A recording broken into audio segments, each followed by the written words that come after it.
Welcome to Borders Rugby Roundup. We're here at Poinder Park at the moment, and we'll be finding out from Laing Speirs how Kelso got on against Stewart's Melville in Premier 2. But on Wednesday night I was at Netherdale for the big Border League clash between Gala and Selkirk.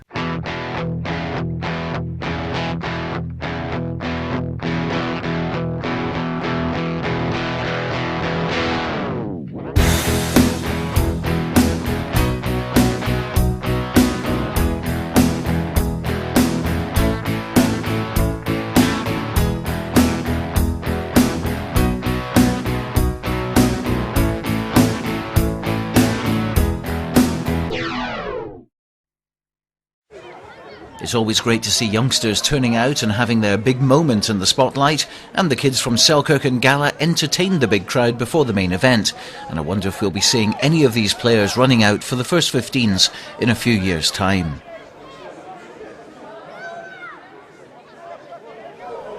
After their game of tag rugby, they all lined up to cheer out their respective senior teams for what was going to be an excellent border derby.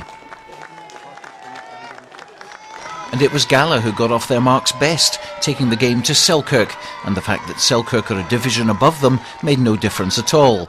Here's an excellent piece of early play from Fraser Thompson and Sean Law as they showed their intentions early on to have a good crack at the Border League champions.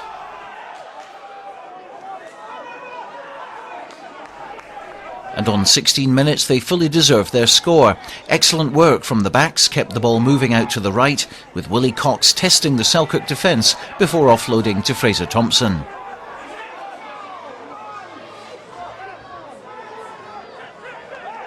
Quick ball sent play back the other way to set up another phase. With the Souters stretched to the limit, there were numbers out on the right, and good quick hands gave Fraser Thompson the opportunity to run in, beating off Fraser Harkness to touchdown in the corner.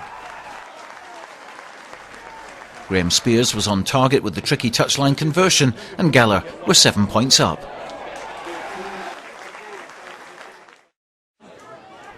Five minutes later, Selkirk won a scrum and Ryan Crockett picked it up at the back to drive forward. Eddie Gaucher took it on from there, gave Fraser Jack quick ball to use, and out it went to Fraser Harkness to run in for a score to bring Selkirk back in it. The conversion was missed, but you could sense that more points were going to come with both teams committed to attacking rugby. Even from defence, there was plenty of attacking play all night, and Selkirk's club international winger Lee Jones was just one of the boys prepared to run the ball from deep.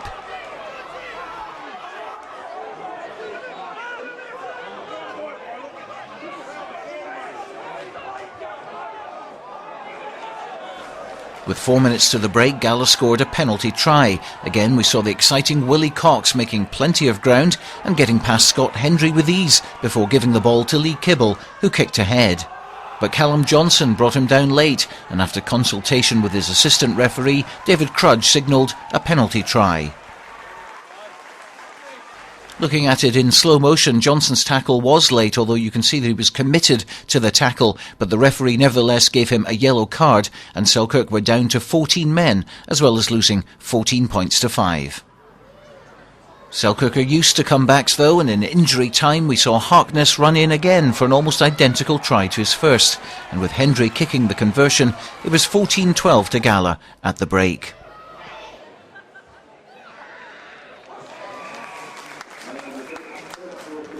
And it was Hendry's penalty in front of the post 2 minutes after the restart which gave the Souters the lead by a point, and it wasn't long before they scored their third try. And how many times have we seen this sight this season? Fraser Harkness opening up another defence and setting up Alex Dunbar, who nearly got to the line. Good defence from Ewan Dodds prevented him from scoring, but the deceptively fast prop Martin Murray was on hand to take the pop-up pass and dive over for a well-worked try. Selkirk were eyeing up a bonus point, and on the hour they got it.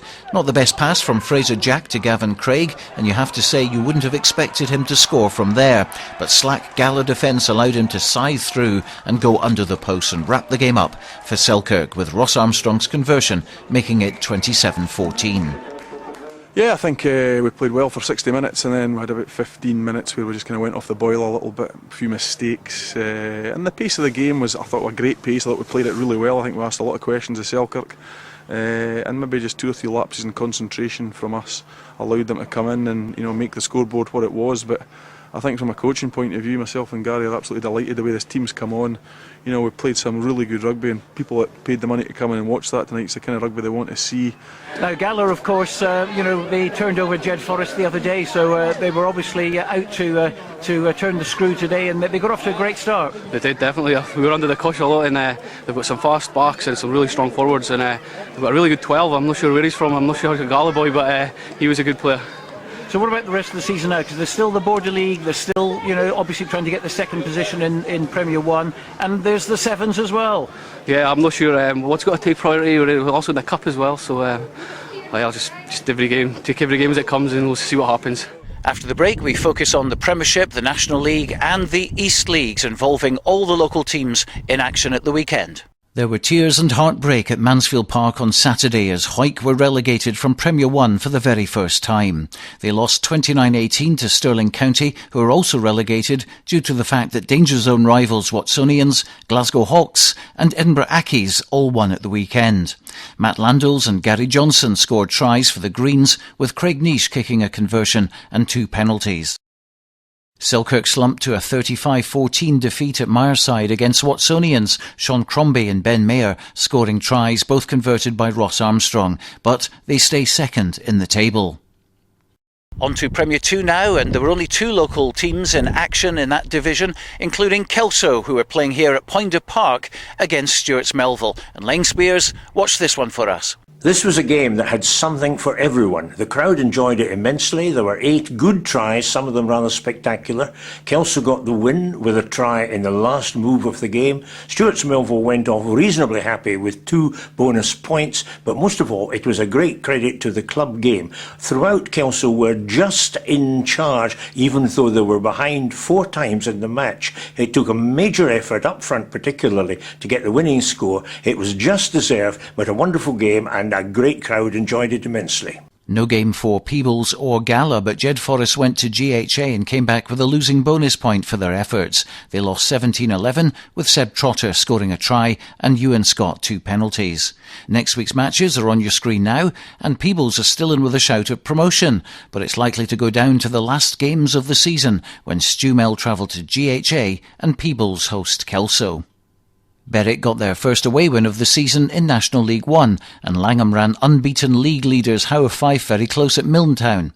While Hawick YM all but clinched the Scottish Hydroelectric Cup for the most successful Borders core team this season with their 17th win.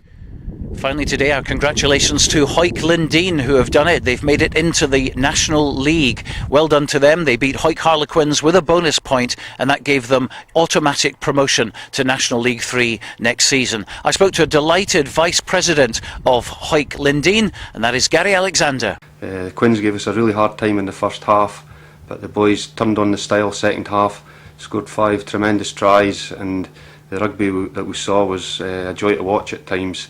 And we got presented with the trophy after the game, and we took it back to the club rooms, filled it up a number of occasions, and the boys were able to enjoy what they'd achieved, which is 14 out of 14, top of the league, still in the plate in the quarter-finals, so they've still got the target of Murrayfield to go for at the end of the season. And that's it for today. Join us again next Monday for Borders Rugby Roundup.